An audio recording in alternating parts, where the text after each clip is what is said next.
as I sit here in the silence of a space that I call home, one of a few homes, temporarily my place to rest and to lie my head into the comfort of a pillow that has been dented with the memory, the imprint of my skull embedded into its fabric, to be wholly myself to oneself in this room that I call my own.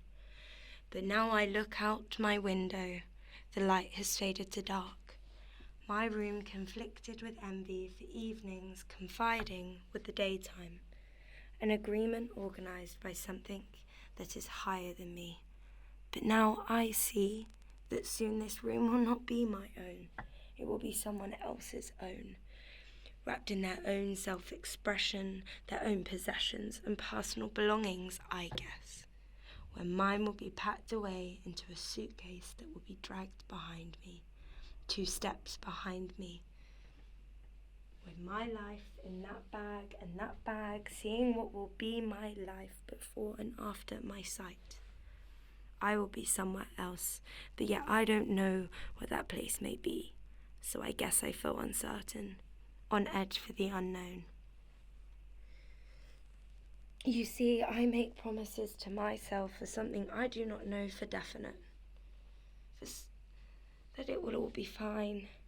It will all work out, I say, because I know that it will be okay deep down, but in a direction that I do not know of yet, a mystery that only time will tell. I am crowded by a surge of thoughts that become what I would call a little overwhelming, almost overbearing. They are overstaying their welcome, and they sit in my mind a cost that is rent-free, consumed by emotion funneling from my heart directly into my brain. They communicate with one another, I am told. They have conversations. They sit with each other, making my body feel stress. A tension that grows throughout the day and then the years that rush by. Stress of the days to come for a time that has not happened.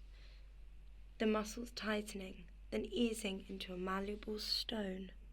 Cold, cold stone that only heats up when the clench of a fist has wound itself around its surface. The surface of your emotion. Your stone. The heat of your hand. You see, my hand makes my stone drip. It begins to sweat and become slippery, falling into a cycle, falling from your heart to your hands, held out for hopes of an embrace. A tear trickles down that cheek that I have owned, always known, that I see every day. 1 turns to 2, and 2 becomes 1,000,000. Body begins to retreat from itself, curled up into a shape yearning for protection. Protection for what it is to feel like your age. Is it becoming a responsibility or an action of finding new homes, new ideas, new opportunities? Yet you're always feeling behind, even when you are not.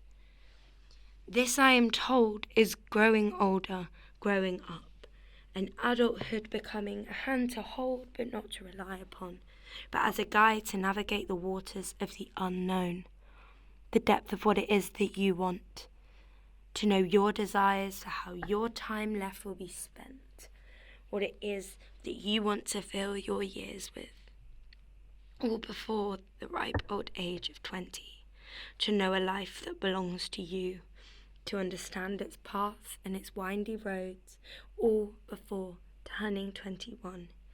You see, it sounds like a false reality to me.